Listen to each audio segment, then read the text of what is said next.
Hi வணக்கம் நண்பா நண்பீஸ். தமிழ்நாடு அரசு ஊழியர்களுக்கு ஒரு மிக முக்கியமான, சந்தோஷமான அப்டேட் வந்திருக்கு. இதுவரைக்கும் கவர்மெண்ட் எம்ப்ளாயீஸ் வந்து ஒரு டூ வீலரோ, இல்ல காரோ வாங்குனோம்னா, இல்ல விக்கணும்னா, எக்கச்சக்கமான பேப்பர் ஒர்க்லாம் பண்ண வேண்டியிருக்கும். முன் அனுமதிய வாங்கணுன்ட்டு பெரிய நடைமுறையே இருந்துச்சு. ஆனா, இனிமே அந்த கவலையே வேணாம். தமிழ்நாடு மனிதவள மேலாண்மை துறை ஒரு புதிய அரசாணைய வந்து வெளியிட்டிருக்காங்க. இதன்படி வந்து இந்த ஐஎஃப்ஹெச்ஆர்எம்எஸ் மூலமா வாகனங்களை வந்து விற்கிறதுக்கும், வாங்குறதுக்கும் நடைமுறைகள் பார்த்தீங்கன்னா, ரொம்பவே எளிமைப்படுத்தியிருக்காங்கன்னு சொல்லலாம். அது என்னென்ன மாற்றங்கள்ன்ட்டு இந்த வீடியோல முழுசா பாயிண்ட்ஸ் பை பாயிண்ட்ஸா பார்க்கலாம். முதல்ல வந்து இதுவரைக்கும் இருந்த பழைய ரூல்ஸ் என்னன்னு தெரிஞ்சுக்கலாம். தமிழ்நாடு அரசு பணியாளர் நடத்தை விதிகள் 1973 விதியின்படி பார்த்தீங்கன்னா, ஒரு அரசு ஊழியர் பார்த்தீங்கன்னா, அவங்களுடைய ஒரு மாத சம்பளத்த விட அதிகமா மதிப்புள்ள எந்த ஒரு அசையும் சொத்துக்களை, அதாவது மூவபிள் ப்ராப்பர்ட்டின்னு சொல்லுவாங்க. வாங்கினாலோ, இல்ல விற்றாலோ, ஒரு மாசத்துக்குள்ள அதிகாரிகளிடம் ரிப்போர்ட் பண்ணணும் அப்படின்னு ரூல்ஸ் இருந்துச்சு. அதேபோல எந்த ஒரு வெஹிக்கிள் வாங்குறதுக்காக பேங்க்ல நீங்க லோன் வாங்குனோம்னா கூட அரசாங்கத்துக்கிட்ட முன் அனுமதி வாங்க வேண்டியது கட்டாயமா இருந்துச்சு.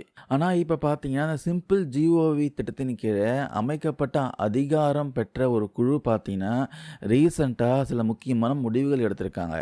அரசு அந்த பரிந்துரைகளை பார்த்தீங்கன்னா ஏற்றுக்கொண்டு புதிய நடைமுறையை வந்து அமல்படுத்தியிருக்காங்க. முதலாவதா பார்த்தீங்கன்னா, டிஜிட்டல் மயம். டிஃபால்ட் டிஜிட்டைசேஷன் சொல்லுவாங்க. இனிமேல் பார்த்தீங்கன்னா, காகிதம் வடிவிலான பேப்பர் பேஸ்டு நடைமுறைகள் கிடையாது சொல்லிட்டாங்க. எல்லாமே வந்து இந்த ஐஎஃப்ஹெச்ஆர்எம்எஸ் பிளாட்ஃபார்ம் மூலமா முழுமையா பார்த்தீங்கன்னா டிஜிட்டல் மயமாக்கியிருக்காங்க. அதுக்கப்புறம் சர்வீஸ் ரெக்கார்ட்ல தானியங்கி பதிவு இருக்கு. மேண்டட்டரி என்ட்ரி இன் சர்வீஸ் ரெக்கார்டுன்னு சொல்லுவாங்க.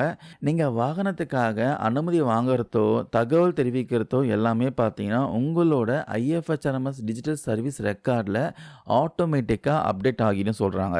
ஆட்டோமேட்டிக்கா சின்க்ரோனைஸ்ட் ஆயிரும். இதற்கான ஒப்புகை சீட் அக்னாலஜ்மெண்ட் உங்களுக்கு ஆன்லைன்லேயே கிடைச்சிட்டுன்னு சொல்கிறாங்க. அதுக்கப்புறம் செல்ஃப் டிக்ளரேஷன் சுய சான்று.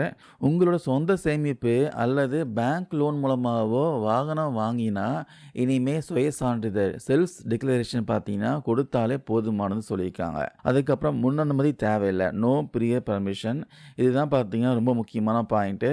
வங்கிகள் அல்லது பதிவு செய்யப்பட்ட நிதி நிறுவனங்களில் நீங்கள் வாகனம் வாங்குறதுக்காக லோன் வாங்கினா இனிமேல் அரசாங்கத்திட்ட இருந்து முன் அனுமதி தேவையில்ல சொல்லிட்டாங்க. No prior permission. சரி, இப்போ புது வண்டி வாங்கினா என்ன பண்ணுறதுன்னு கேட்டிங்கன்னா, உங்களுடைய 3 மாத சம்பளத்தை விட அதிகமாக மதிப்புள்ள வாகனத்தை வந்து வாங்கும்போது அல்லது விற்கும்போதோ, அந்த பரிவர்த்தனை நடந்த 1 மாதத்துக்குள்ள ஐஎஃப்ஹெச்ஆர்எம்எஸ் போர்ட்டல் மூலமாக தகவல் தெரிவித்தா மட்டும் போதும்னு சொல்லியிருக்காங்க. அதுக்கு அனுமதி தேவையில்ல சொல்லிட்டாங்க. இந்த ஐஎஃப்ஹெச்ஆர்எம்எஸ் படிவத்தில் என்னென்ன விவரங்கள் கேட்பாங்கன்ட்டு அரசாணையில் பார்த்தீங்கன்னா அனெக்ஷர்லாம் கொடுத்துருக்காங்க. நிறைய அனெக்ஷர் கொடுத்துருக்கான்னு செக் பண்ணி பாருங்கள். கவர்மெண்ட் எம்ப்ளாயீஸோடைய நேமு, பதவி, துறை, ஐஎஃப்ஹெச்ஆர்எம்எஸ் ஐடி, தற்போதைய சம்பளம் என்ன, அதுக்கப்புறம் சொத்து வாங்குறீங்களா இல்லை விற்கிறீங்களா, அது வந்து டூ வீலரா இல்லை ஃபோர் வீலரா, வண்டியின் மாடல் என்ன, புதுசா இல்லை பழைய வண்டிக்கு பதிலாக வாங்குறீங்களா, வண்டியோட விலை என்ன, வாங்கிய தேதி என்ன, பணத்துக்கான ஆதாரம் சொந்த சேமிப்பா, பேங்க் லோனா இல்லை பரிசா, இந்த இன்ஃபர்மேஷன்லாம் நீங்கள் ஃபில் பண்ணி ஆகணும்னு சொல்லியிருக்காங்க.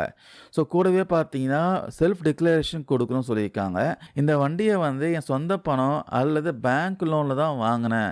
எனக்கு அலுவலக ரீதியாக தொடர்புடைய நபர்களிடம் இருந்து எந்த நிதி உதவியும் பெறவில்லைன்ட்டு செல்ஃப் டிக்ளரேஷன் கொடுக்கணும். அதுக்கப்புறம் வண்டி விற்றவர்கிட்டையும் அப்புறம் வாங்கினவங்ககிட்டையும் எனக்கு எந்த அலுவலக தொடர்பும் இல்லை அப்படின்னு செல்ஃப் டிக்ளரேஷன் கொடுக்கணும். நான் கொடுத்த தகவல் எல்லாமே சர்வீஸ் ரெக்கார்டு ஆண்டு சொத்து கணக்குடன் ஒத்துப்போகுது அப்படின்னு உறுதிமொழி அளிக்கணும் சொல்லியிருக்காங்க. ஒருவேளை தகவல் எல்லாமே மறைத்தாலோ தவறா அளித்தாலோ என் மீது ஒழுங்கு நடவடிக்கை எடுக்கலாம் என்பது எனக்கு தெரியும்ட்டு டிஜிட்டல் சிக்னேச்சர் போடணும் சொல்லியிருக்காங்க. இந்த கவர்மெண்ட் ஆர்டர் பார்த்தீங்கன்னா கவர்மெண்ட் எம்ப்ளாயிஸ் எல்லாருக்குமே ஒரு மிகப்பெரிய ரிலீஃப் அப்படின்னு சொல்லலாம். இதுக்கு முன்னாடிலாம் வந்து ஒரு வண்டி வாங்கினோம்னா ஒரு ஃபைல் மூவ் ஆகிட்டு அனுமதி கிடைக்க பல வாரங்கள் ஏன் மாசங்கள் கூட ஆகலாம். ஆனால் இந்த சிம்பிள் ஜிஓவி அதாவது எளிமையான அரசு நிர்வாக திட்டத்தின் கீழே தேவையில்லாத அலைச்சல்கள்லாம் குறைக்கப்பட்டு ஊழியர்கள் மீது அரசு வைத்துள்ள நம்பிக்கையை பார்த்தீங்கன்னா வெளிப்படுத்தியிருக்கான்னு சொல்லலாம். மேலும் வந்து இந்த பேப்பர் பயன்பாடு குறைக்கப்பட்டு முழுவதும் பார்த்தீங்கன்னா ஐஎஃப்ஹெச்ஆர்எம்எஸ் மூலமாக மாறது பார்த்தீங்கன்னா நிர்வாகத்தில் வெளிப்படைத்தன்மை இன்னும் அதிகரிக்கும். ஸோ கவர்மெண்ட் எம்ப்ளாயிஸ் எல்லாருக்குமே உண்மையிலேயே பார்த்தீங்கன்னா இந்த தகவல் யூஸ்ஃபுல்லாக இருக்கும்னு நினைக்கிறேன். இது விஷயமும் கருத்துக்கள் டவுட் இருந்தால் கமெண்ட்ஸ் பண்ணுங்கள். தேங்க்யூ நண்பா நண்பீஸ்.